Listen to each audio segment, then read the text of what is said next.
Welcome back to my channel, That Carnivore Life. I'm Emily and I'm here to talk to you about all things related to carnivore and food. If you're new here, please subscribe to my channel, hit the like button on this video, and also select that bell notification so you're notified of my future uploads. And remember, share my channel with all your friends and family. In today's vlog, I share some confessions on what life is like as a carnivore, some yays and some ohs. So let's get to it. Bowel movements are annoying until they're not. Get ready for some TMI here. As someone transitions to eating a very high meat and fat-based diet, there's some certain adjustments that your body goes through while it detoxes or deals with withdrawal symptoms and adjusts to the new way of eating. One of these adjustments is in the form of poop. To be honest though, I really don't think we can call it that. It's more like water with occasional flakes and the pressure of a firefighting hose. And if you think you need to fart, don't. It isn't a fart. Personally, I get really bad cramps in my stomach along with it, like super bad, needing medication level pain. This is super challenging when you're walking, hiking, at the gym, in a car, trying to sleep. Just as a few examples, it's a little annoying. But I will say it is short-lived. Once your body adjusts to this way of eating, you end up going like once a day, once every other couple of days. Like, it's not constipation, it's easy to go, there's no pain, there's usually no smell for me, and usually no marks on the paper. Once you get through that initial adjustment period, it's usually a non-event and super easy and way better than before you go through the transition anyway. Couple of tips I would like to share personally. I make sure in that adjustment phase I would have Tylenol or Panadol if you're in Australia on me. And I also did the transition with leaner cuts of meat. So chicken, turkey, eggs, a little bit of bacon, some ground beef. And I did that for a couple of weeks until I noticed my body start to adjust. And then I added in some butter on top of my chicken and some heavier cuts of meat, more fatty cuts of meat like ribeye, and it made the adjustment a lot easier. I will say the adjustment phase is different for everybody. It's unique to you and the way that you have been eating or what you eat in that adjustment phase, and it can take anywhere from 2 to 6-ish, maybe 8 weeks, again depending on the individual. Sugar is death, so are carbs. I personally experience sugar like an addict would experience drugs or an alcoholic would experience alcohol. One lick and I'm undone. Not for half a day or a day, but literally for months. And for me, it's the same with carbs as well. For me to eat full carnivore for anything longer than a day, I need to not even lick sugar. It's actually apparently been proven that sugar is more addictive than cocaine. Just let that sink in for a moment. I will at some point look into the validity of this, whether it is true or not, that it's been proven that. But for now, I personally experience sugar temptation so strongly that I'm not even concerned with looking into its validity because I know how it affects me personally. My next confession, I think I'm crazy. If you aren't eating as a carnivore, then you're probably thinking you're right, you are crazy. Honestly, I feel crazy. My whole life, I've been taught to eat a balanced diet of meats, vegetables, grains, dairy, carbs, and some sweets. To eat the color of the rainbow, that excluding an entire range of food is bad for our health, that meat and bacon cause cancer, that eating fat makes you fat. So to eat only meat, I think I feel and sound crazy. Until I remember why I eat this way, what happens when I don't, until I eat something non-carnivore and my body reminds me through a reaction, a type of reaction I had before I went and ate full carnivore. Next confession, I feel so free. I've been a yo-yo dieter since I was a mid-teenager. I've been on and off so many diets that I've lost count of them. I strongly dislike keeping journals, measuring, weighing, tracking what I eat or what I don't eat. I really dislike restricting the amount of food I can eat. But with carnivore, I can eat whatever I want, whenever I want, as much as I want, as long as it comes from an animal, which makes life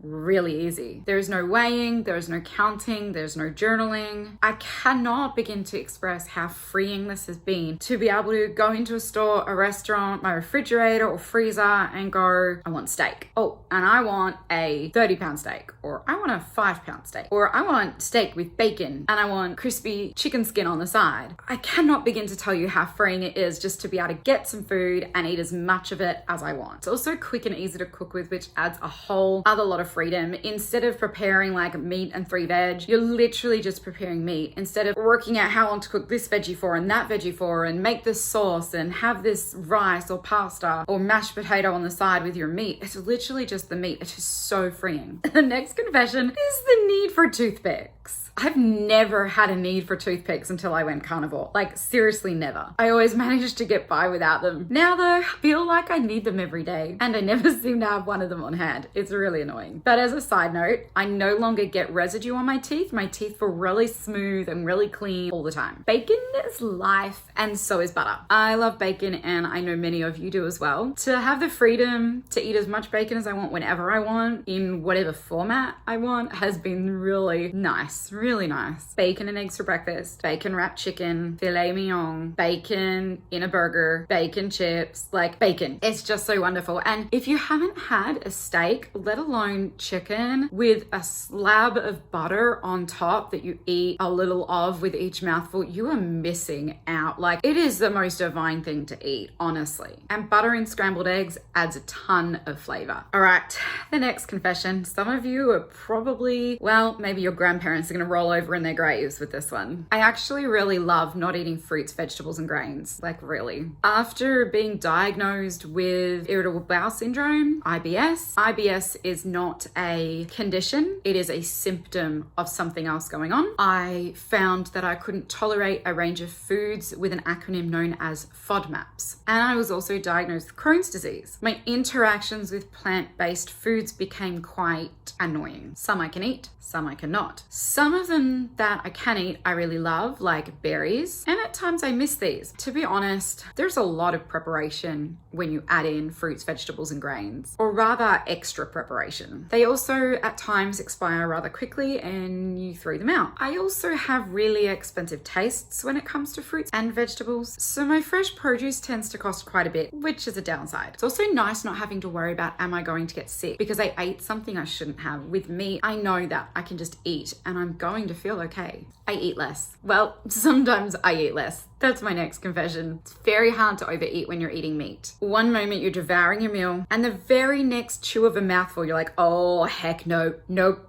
gotta spit it out, gonna vomit if I don't. You have to actually stop. You can't go over that threshold. Honestly, this has never happened to me with fruits and vegetables and grains, ever. It's only happened to me with meat, and it's great. As a woman, there are certain times of the month where I do eat more. I also tend to eat more when I eat leaner cuts of meat like chicken or turkey or fish compared to when I eat, say, ribeye or ribs. When I first started eating carnivore, especially when I was eating those leaner cuts of meat for the transition phase, I found that I was eating a lot more, like 4 or 5 times a day, meal snack sized servings. Once I got through that transition phase and also started to add in heavier cuts of meat like ribeye steak or New York strip, I naturally went down to 2 meals a day. I'd have bacon and eggs for breakfast or just scrambled eggs. Then I would have a steak later in the day, and that was it. I honestly didn't eat anything else. I didn't want it. It was very natural. It was unplanned to do that. I've never eaten only 2 meals a day and been satisfied, ever. Next confession, dairy equals weight gain or stalled weight loss. For most people on carnivore, consuming lots of dairy will mean that not only will it stall their weight loss if they're aiming to lose weight, but it will also result in them putting weight on. That statement is actually very true for myself. I try to limit my dairy, having heavy cream in a cup of tea once or twice a day and in my scrambled eggs, which I have every morning. This actually does make it harder for me to lose weight, but I also don't want to give them up. If I eat any more dairy than this, especially if I have several cups of teas in a day, then I really do put on weight, and that can be quite discouraging as I'm still trying to lose weight. When I first looked myself into eating carnivore and I did a whole lot of research, the advice that I came across was that it was meant as a condiment. So a very small, like 1 or 2 bite-sized amounts of cheese on the side of your steak or chicken, maybe a little bit of Parmesan sprinkled on top, or a splash of heavy cream in your tea. It was never meant to be a daily thing either. It was meant to be maybe a couple of times a week. So for me, having a splash of heavy cream in 1 to 2 teas a day, as well as having a good splash of cream in my scrambled eggs every day, that's a lot of cream and it's not doing me any favors. Just as a side confession, I do plan on changing my breakfast habits and going from scrambled eggs every day to maybe every other day, and then eggs and bacon the in-between days, just to reduce the amount of cream I'm having. This is my final carnivore confession for this vlog today. today how long I've been a carnivore for. 1.5 years, otherwise known as 17 months. But now it's time to be really real with y'all. The first 3 months I was a solid carnivore, completely transformed my health. But the last 14 months, while I've been eating mostly carnivore, I have also added in some junk, mainly sugar and carbs like chocolate or ice cream on an almost daily basis. I have done periods of 1 to 3 weeks strict carnivore throughout the last 14 months, but I haven't gone long enough to have all the negative health experiences be resolved. So being really honest, right now my health sucks. I feel that poorly that I am remembering how well I felt when I was 3 months strict carnivore, and I'm going to be going back to that as a long-term way of eating. The reason I'm doing that is I actually really want to restore my health. I want to live my best life, and for me, eating carnivore is the way to do that. Well, there you have it. Some of my carnivore confessions. Please remember to like this video by clicking the thumbs up, subscribe to my channel, and select the bell notification so you're notified of my future uploads, and please tell your friends and family to do the same. Thank you for joining me today, and I hope you have a blessed Thanksgiving. That's all from That Carnivore Life. See you next time.